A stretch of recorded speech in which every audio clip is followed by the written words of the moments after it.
Welcome to the Look Good, Move Well podcast. And we're back with another episode of the Look Good, Move Well podcast. It's FBB banter time. Heck Take yeah. it away, Satya. Yeah. What'd you do for your workout today? My thumbs feel, you were kind enough to loan me. You're about to trash my pink tape, aren't you? No. It's a new pink tape. It's a pink tape, which I like because I have kind of pink shorts on right now. It matched my outfit. Totally. But it's thinner. You know, it's like maybe a half inch versus like I have like inch and a half tape. And when I went to yank on it, it's very sticky. I just like cinched my thumbs, I think, too much. So, you know, it's like I think I burst a bunch of capillaries in the pads of my thumbs. They feel kind of rough right now. So you're telling me you have an injury from putting your tape on? Yeah, that's precisely what I'm saying. I got real tight on the thumb tape today. I can't believe that our friend Jim has never taped. Is that true? That's what he said. Wow. Yeah. Yeah, our buddy Jim. And he competed. I know. CrossFit Games competed. What year? I think the last season was 2016. He was on a team, and he never tape your thumbs. I don't understand that. Yeah, you gotta. I mean, there's at least 10 more pounds. Like your PR it will go up 10 pounds if you tape your thumbs. Clearly. I mean, granted, if you're using the hook grip. If you're not using the hook grip, I don't think the tape is going to help. If you're not using the hook grip, you have other problems you need to address. Then you got potentially 30 more pounds in your Olympic lift. So That's right. Yeah. I did some cleans today.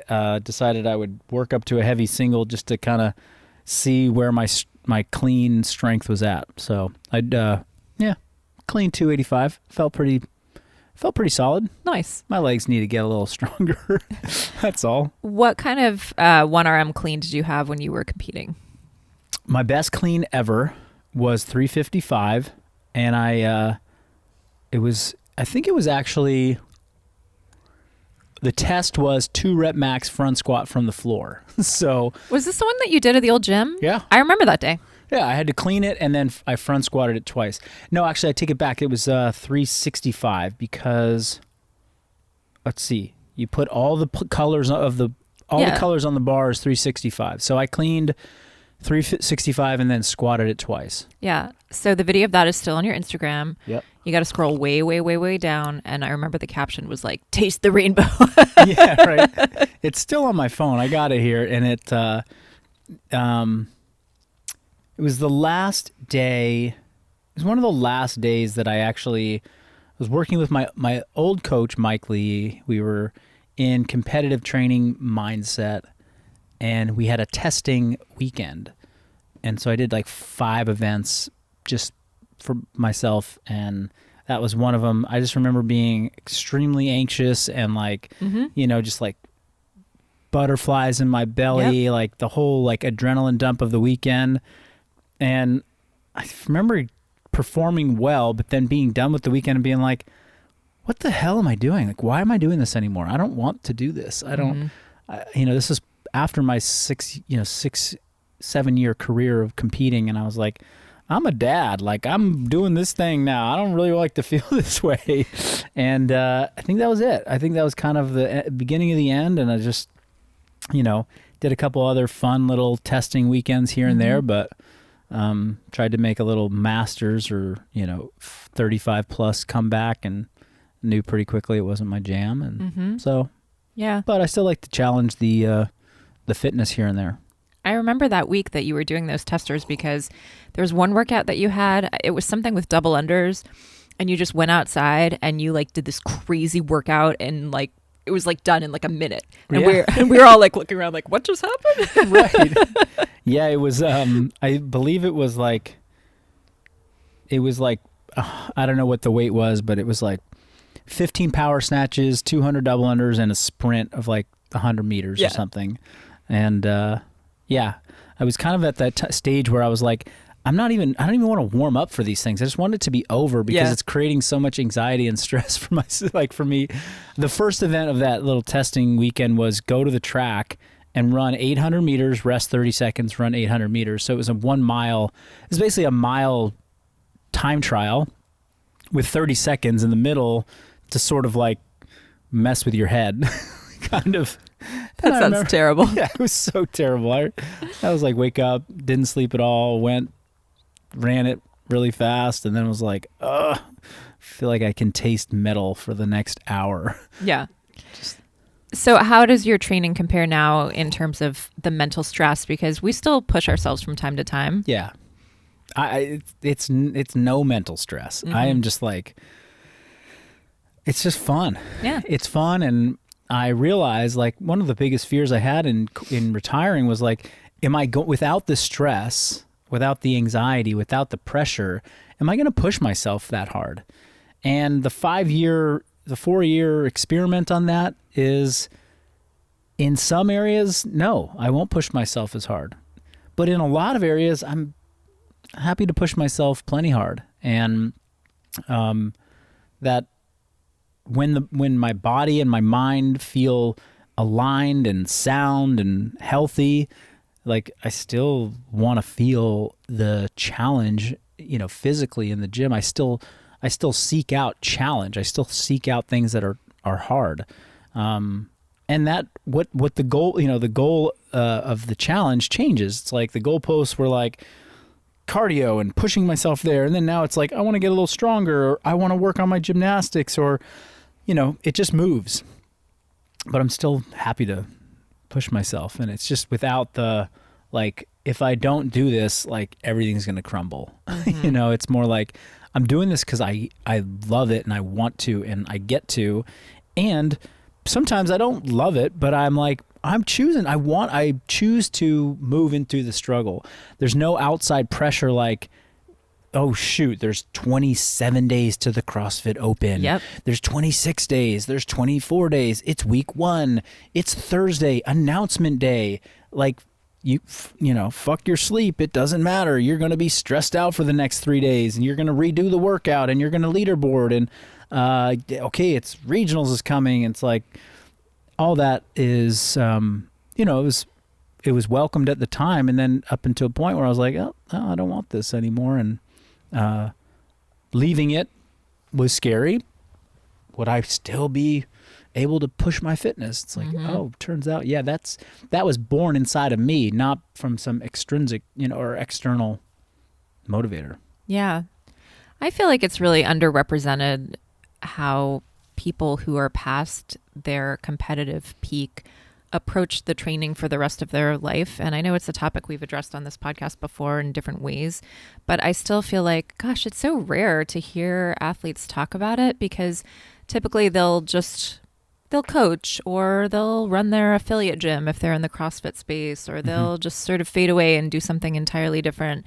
But everybody out there is still training, doing something for their health and their body. And so I kind of get really curious about poking at it mentally and like, do you really like feel okay with not lifting that number? And like, right. Do you ever get stressed out? And, Sure. I want to know the gory details.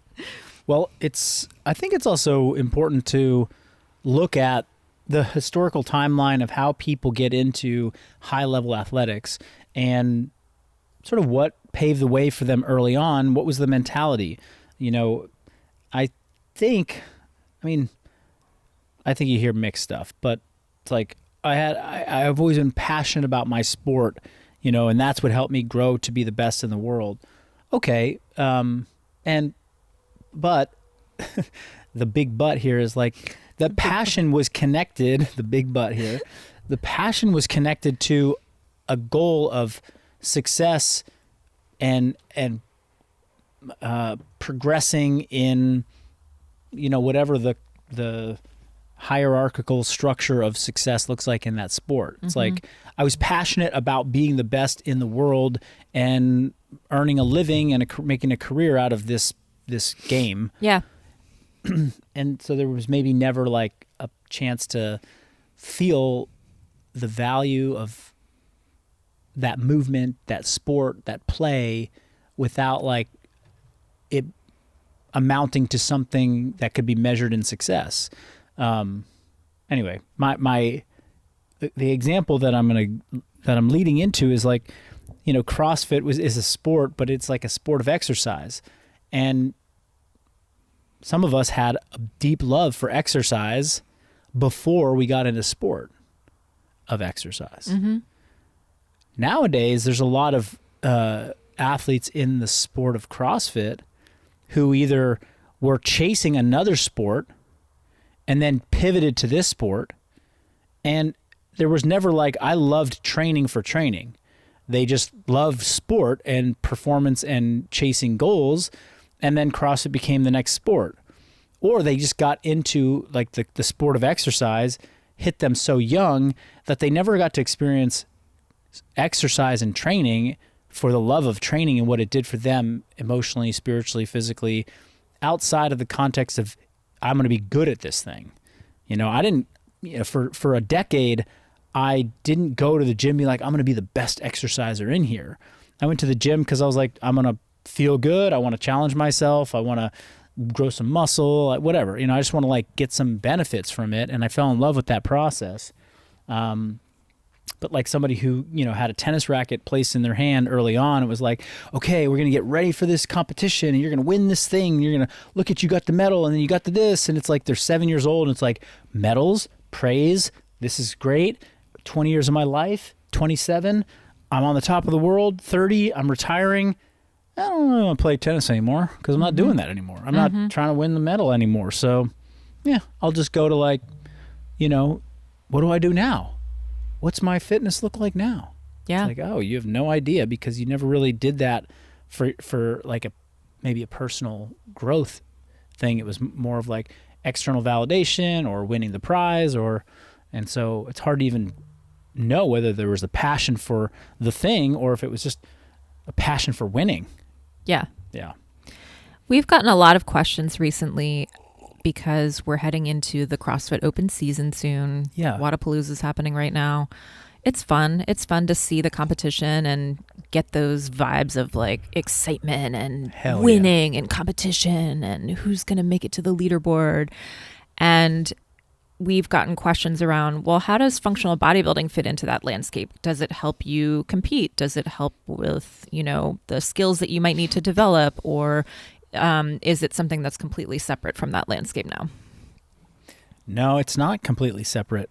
I have definitely, without even thinking much about it, I have developed some very, I think, strong opinions and a lot of clarity on where we sit relative to the sport of fitness. I think I talked about it on a YouTube episode recently, but the sport of fitness, I'll call it, there's three components to it. Establish the requisite strength, skill, and to do all the stuff. So it's like, if you want to play basketball, you have to be able to shoot the basketball high enough to get it in the hoop. Once that's done, once you can actually reach the hoop, you're 5 years old and you can actually throw the ball 10 feet, in the air. Now you get to refine those skills, right? And okay, I'm just oversimplifying. But in CrossFit, the sport of exercising or the sport of fitness, you have to develop a pretty broad array of skills. The skills include the exercises themselves. The skill I would also include in that understanding aerobic and anaerobic and energy system control. Like, are you going for a jog? Are you going for a long distance run? Or are you going for a sprint? And you have to know the difference between those things. You also need to learn the gymnastics, skills, but there's skills in strength. You have to get like a certain amount of strength. You have to be able to snatch the 135 if you're going to be in an event that has 135 pound snatches. Okay, great. So you've learned that. Then the second component of the sport is you need to develop the volume, the ability to take that strength and those skills and repeat them for the requisite number of repetitions that you're going to see. So there's no event where there's just one snatch at 135 pounds. You often see events that have 45 snatches at that weight. Okay, so move from skill to volume. And then that is a whole process of training that a lot of people are approaching different ways. People approach the skill acquisition different ways. People approach the volume conversation in different ways. And then the final piece is the mental suffering piece. So skills, volume, those things are important, but then you have to apply them into very uncomfortable, highly fatigued scenarios, which the skills and the volume help with, right? If you have a lot of skills and a lot of volume in your training over the years, then you can tolerate a lot more discomfort by virtue of your fitness level. But there will always be a point for every single person that wants to compete in the sport where you come up against the edge of your abilities, your skills, your aerobic capacity. And at that point, you have a choice to make, which is, do I keep going, or am I and risk what's on the other side of it? Am I afraid of what's on the other side of it, or do I get to that point and I kind of freak out and I back off? And that is the mental suffering preparation. And in order to get that preparation, you need to expose yourself to that regularly. And it needs to be done, people approach that different ways. Some people like to hit a nasty Metcon every day, and that's like their way to stay mentally on in the game. And then some people dose it a little bit closer to competition to kind of get prepped for it. But you have to do that. And that last part is very uncomfortable. Yeah. It's very anxiety provoking for people.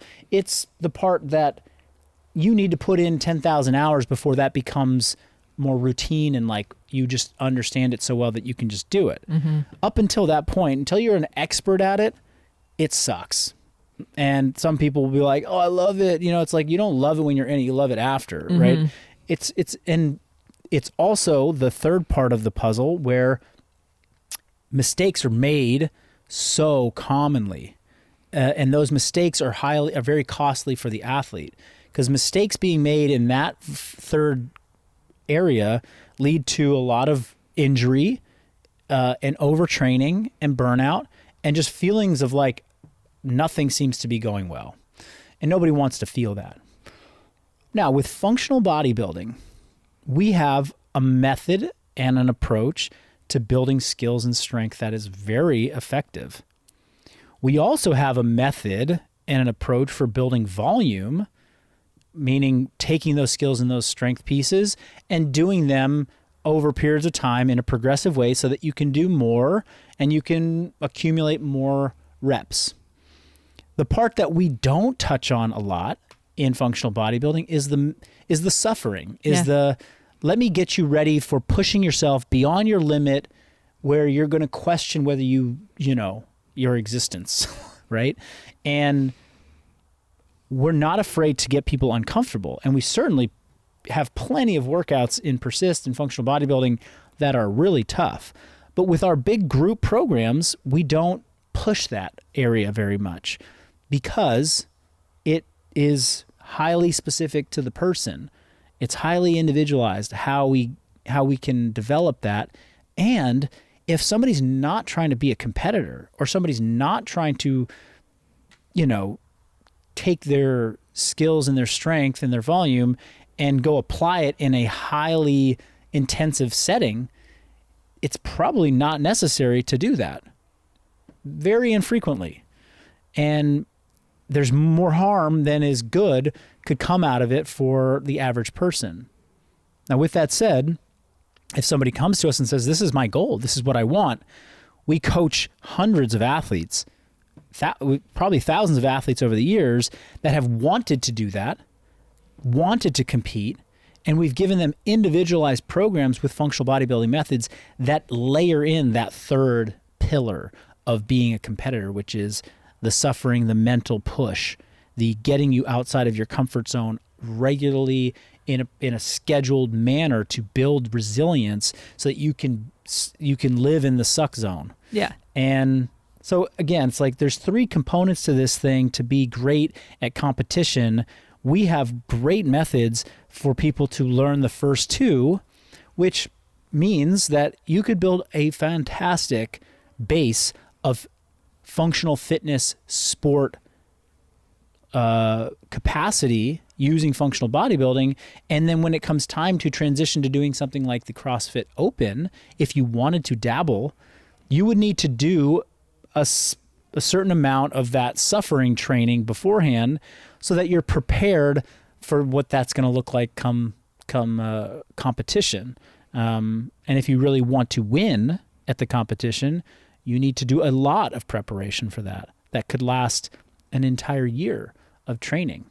But the other two elements, the strength and skill and the volume training, is functional bodybuilding, just with a sport-specific twist of we'll do more of the movements that you're going to see. We'll do more of the snatches and the cleans and the kipping pull-ups because those are going to be in competition versus somebody who's going to train FBB, look good, move well year-round. They'll be doing slow-tempo front squats. They might be doing strict pull-ups. They might be mixing in unilateral ring rows because all of that still hits the same general movement patterns, but they don't need to be practicing kipping pull-ups every week to be able to do 200 in a single session. Right. And it's a difference of experience because in our group programs, we do 6-week training cycles. They're not geared toward a particular event. Like we are not peaking everybody for the CrossFit Open right now. Everybody's got different goals. And the majority of people in that program, I would say want to just look good and move well. Yeah. But we also work with individual clients where you might sit down with one of our coaches like Keith or Adam and say, okay, this is my goal. Here's where I'm at. Let's do some testing. Let's assess you. Let's see where you're at in all these different skills and your strength. And then they would map out a plan to put in those same elements that are in the group program, but tailored for each person with the added component of suffering, building up to whatever their goal is. Exactly. Yeah. And if that's something that appeals to you, then that is a very, very intelligent way to go about training for CrossFit sport, is to have a coach that's well-versed in developing a great foundation of skill, strength, and volume, but also can layer in pieces of suffering and mental toughness through timely and tailored workouts that will elicit that response. Just like when we opened, like, oh, I did that simulation weekend, there was no competition, there was no fans, there was no judge, but I was stressed out, and it put me in that stressful state because there was a lot of buildup to it, and the events were really hard. Let's talk about Physique, because we had a YouTube video recently that basically broke down how your physique has changed since competing in CrossFit and going into more of a functional bodybuilding lifestyle. And there was kind of a dramatic response to it, I would say. Yeah, there was. Well, it started with, I posted a couple pictures. I was just doing some scrolling through my phone. I posted a couple pictures to story, and they were just like pictures that were actually not even professionally done. They were just a fan, had a whatever average camera, took them at the CrossFit Games in 2016. And they're on my phone, and I remember them because there was an event that it was on day 4 of the CrossFit Games, and it was the second to last event of the entire weekend. So understand that, like, at the end of 4 days, the way I would always approach competition was that, I was always on top of my nutrition. I was eating a lot. Matt Fraser used to talked about wanting to gain weight during the CrossFit Open. During the CrossFit Games, I was kind of the same way. I would start the weekend at 190 something pounds or 92 pounds and might finish at 96 or 97. I would just accumulate some mass, whether it was inflammatory fluids or whatever, and just eating a lot. So on the last day, I've gained a little weight. I've been out in the sun for 3 days, and I just finished this event that was, they gave us this heavy jump rope. For the first time ever we had seen this thing. It weighs 3 pounds. We had to do double unders, 200 of them. And it was the hardest thing that any of us had, like, all of us were like, whoa, this is the first implement that we've seen that's new, that just totally challenged people. But it made your traps and your shoulders just go on fire. Plus you were skiing and rowing. And so and then you had to pull this heavy sled. And so the shoulders and the traps were super pumped up. So at the end of this event, I looked like a freak. Like I looked like somebody literally like blew air into my muscles. I was just, so puffed up and just pumped. And that picture I posted, along with like, a couple from that event, a couple from that day. And I was just like, look at how thick this guy looks. And there were so many questions that came in. Oh my gosh, Marcus, what's different about then versus now? Like, what's changed? Like, what's your training like? What's your nutrition like? I was like, oh, perfect. We'll just do a YouTube episode on this and I'll break it down.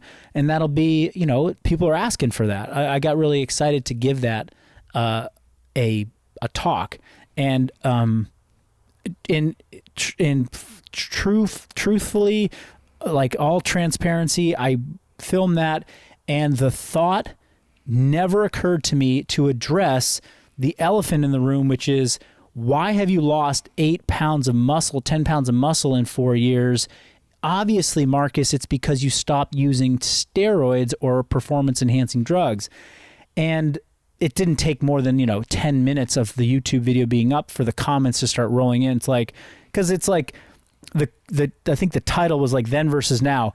Why did my body change in 4 years? And it was like, duh, it's because you're not using drugs anymore. So anyway, I wish I had just kind of talked about that and addressed it. But as the comments kept coming in for the next week, it was really striking to me. I was like, I want to have a conversation about why do competitive CrossFitters, like there's nothing wrong with saying, hey, Marcus, you look like maybe you were taking something back then and you don't look like it now. Mm-hmm. Or like calling one person out for maybe using PEDs. I get it. But to say that an entire like sport and everybody in the sport is doing it it's crazy. Like at every level of every competition in CrossFit, there are guys and even women that look like me or look like I did. They're jacked. They look like freaks. They look like superheroes. And to say that 100% of these people are using drugs is nuts. It's crazy. I mean, yeah, I'm sure there are people out there. There's been reported cases of it. There are people using PEDs, but not 100% of people are. And I would guess, and I would bet money that the majority of them are not. And they're still looking like this. And I know personally that, and I know this for myself, like this is not something I ever did. And it's not like I'm going to sit here and just be like, I didn't do it. This is why I didn't do it. No, I'm already 2 steps ahead, which is like, I know I didn't do it. And I know it produced this physique that people think is impossible. Why? How did that happen? And I want to break down, like, how do you actually, hey, guess what? Like you got all these people bodybuilding and that you think that's the only way to develop a good physique. Actually, if you go do CrossFit at a sport level, at a high performance sport level, world-class sport level, you eat and train and you dedicate and you perform it at the volume that we did with the suffering that we go through, guess what? That's a freaky stimulus that does some things that people cannot fathom about the human body. Right. And most people will never, ever come close to experiencing that level of training, just like they will never experience the level of training of Chris Bumstead, who's the, Mr. Olympia. Right. And when you can't understand somebody's like training level, then you can't possibly understand like how could this produce a physique. And I suppose Chris Bumstead was a bad example because he's, he uses PEDs, and that's he's open about that. I mean, everybody in that sport does at that level. But I could give another example, but let's just stick to the CrossFit. It's like you haven't experienced what it's like to train like that. And I experienced how to train like that, plus the knowledge as a coach to be able to dissect, well, what about this creates such a big stress response to the body and to the muscle tissue that we would compensate with muscles that look like, in some cases like bodybuilder muscles. So anyway, that was a big rant, but that's kind of where this whole thing started from. And it really, it needs to be a discussion, like, and maybe beyond just this one podcast, like what are the factors that make guys that are doing CrossFit look like, freaks? Right.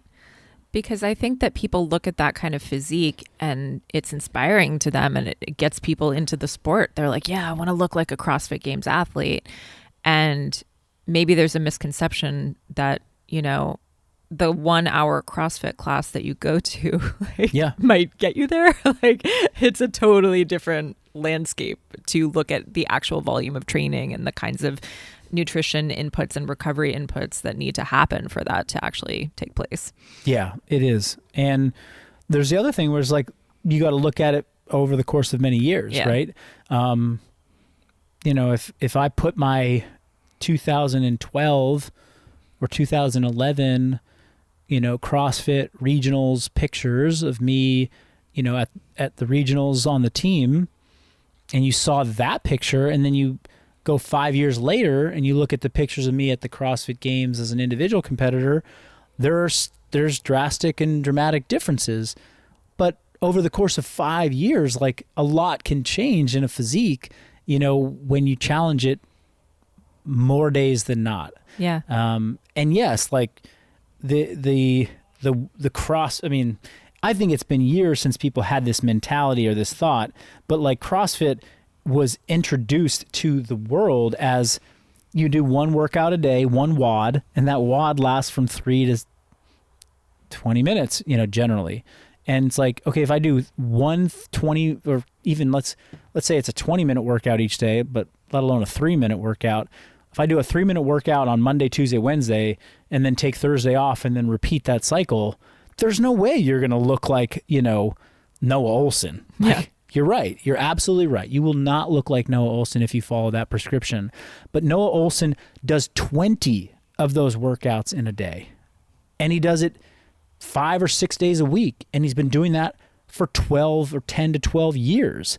And he's dedicated and devoted almost all of the rest of his time in his day to recovering, eating, and prepping his mind for the next session. When you go into a session and you bring, like, you could go and work out hard. Then you could, next day, instead of just going to the gym and working out hard, you spend an hour beforehand visualizing everything that's going to happen in that workout. Thinking about the weights that you're going to use, thinking about how you're going to transition from the bar to the pull-up, to the this, to the that. And then you go and you execute that same workout on an hour's worth of mental preparation. Your ability to raise your intensity level and get more out of the training is significant. So significant that the result of that second workout where you mentally prepared has a whole different effect on your body. Mm-hmm. So it's like when people just kind of show up and they're like mentally not present in their workout versus like, I show up, I'm ready, I'm warmed up, I know what I'm doing, I can get into the workout. These two people have very different workouts. This is why people at the CrossFit gym or the group fitness gym are like, man, why is, you know, Jeff having better success than me? Like, we're doing the same workouts. Like, well, Jeff got here 30 minutes early, mobilized, was thinking about it, has been like writing in his journal all day, is ready to get the fuck after it. He like had his warm-up weights listed. He knew what he's going to lift and he's going to go for his max. And you're just like dicking around with a PVC pipe. You don't even know what the hell you're doing. And you're wondering why Jeff's fucking jacked and you're not. Oh, not to mention that you go home and you're eating like shit and Jeff is dialed on his macros and he's eating, you know, on a schedule and he's, you know, getting great sleep, and you're not doing the same workout. You're doing totally different workouts, even though the whiteboard says the same thing. And now take Jeff or Jill or whatever the name is and amplify that shit by 20, by 30. That's Noah Olson. That's Matt Fraser.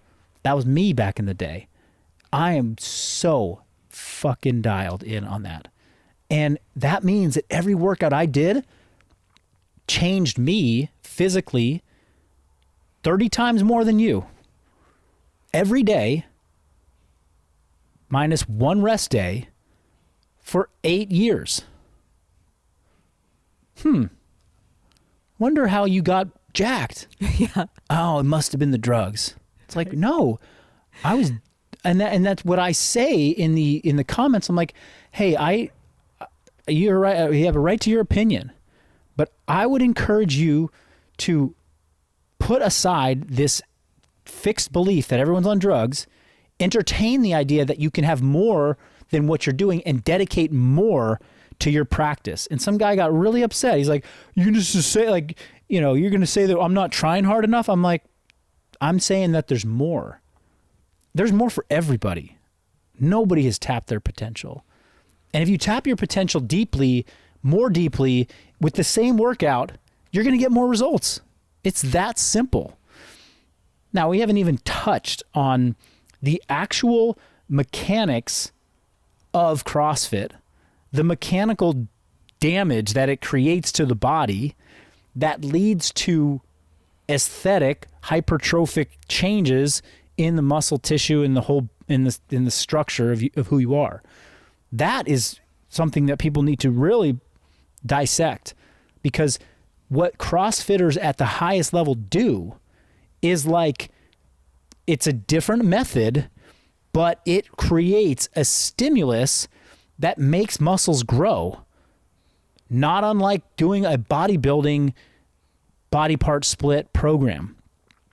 It leads to a different physique. You don't see CrossFit athletes with these really narrow waists and really wide upper backs and super big V tapers. No, you see more of like a cylindrical block, like, you know, type of look to CrossFitters. Mm-hmm. It's because what they're doing in their training demands that. But their upper bodies and even their legs can look really thick and jacked. And it's because there is a tremendous amount of volume. And when you talk about what makes muscles change, it is damage to muscle tissue, which bodybuilders approach one way, CrossFitters approach with high speed contractions and lots of them. When you move fast and you turn repetitions around quickly and there's a really high eccentric load from speed and you do 200 reps of it, that breaks down your tissue very, very powerfully. And then if you go and recover and you're a professional recovery person, which is what CrossFit athletes are, those muscles grow back. And I've done ridiculously hard bodybuilding workouts, and I've done all the CrossFit workouts. Nothing will ever compare to the amount of soreness that has come from doing a certain type of training within CrossFit. And I'm not saying that soreness is the only way to achieve muscle hypertrophy, but guess what? Soreness absolutely, when combined with good nutritional principles and eating in a surplus of calories, will definitely lead to more muscle over time. You're breaking it down, you're relaying surface tissue or muscle tissue, muscle fibers, connective tissue to heal, to get stronger. Those muscles will actually increase their volume and get bigger. And that's just how it happens over the years. So it's a different method than how traditional bodybuilding has built great physiques. And it needs to be different because bodybuilding physiques need to look different than CrossFitters. CrossFitters, as jacked as they are, cannot step on stage and win points because they don't have the aesthetic that is being rewarded in that sport.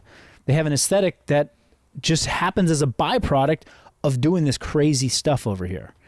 And my last point on this is that if you're in the CrossFit gym doing the CrossFit WOD, the daily WOD, a few days a week with your local affiliate, you're not doing what I'm talking about. Right. And that's okay. It's good. You're doing something that's a toned down version of it. And you're not at risk of turning into a bodybuilder. And you're likely not going to get the same physique because it's just it's a crazy amplification of those principles that is required to be the best in the world at doing exercise as defined by the sport of CrossFit. So let's get that all clipped up and send it out to everybody and let them know that this is what does it. And, you know, yeah, there's some people, guys and girls out there that have used PEDs over the last 10 years in CrossFit, the sport. And there's probably more and more that are happening now than there were 5 years ago, and definitely more than there were 10 years ago. And that number will likely continue to grow as there's more notoriety in the sport, as there's more people trying it, as it's more readily available. I don't know. But to say that 100% of people in the sport at this stage are using it is crazy. It's not true. And I don't even know what percentage it is, but there's plenty of people that are not using that look freakish. And that comes back to how you approach that kind of level of training and the mechanics of how that sport work. And yeah, that's it. Okay. Well, one last final thought, which is you've got people who want a competitive edge. You've got people who want better physique. You've got people who maybe are ready to improve their intensity a little bit, attack their workouts a little bit more day to day. What would you recommend for the middle of the road approach where I just want to get better? I want to go from here to a little bit more and maybe not take the giant leap. Well, I think it's, I think being very, number one, start tracking your results much more closely. It's not enough to just do the workout. As I mentioned, knowing what weights you did last week, knowing what weights you did last month, setting little mini goals for yourself. This is what I want to do today in my training. All the stuff I talked about mentally preparing for your training and then doing a little bit of a breakdown of your training afterwards, that alone could really elevate your experience. And in that scenario, you don't have to do more exercising. You just have to get more value out of the training that you're doing right now. And that can simply just be a mental preparation thing. So that would be number one. Track your weights, think about your training, have a strategy going into your training, have a general, like, I want to try and hit these weights. And then when you're done, you took a couple videos of yourself moving, review your videos, see where you might be able to improve your technique. All of that is just takes a little bit more work, but it doesn't require more physical output or energy. You're just going to get more value out of it. You're going to hit better working sets and intensity in the training.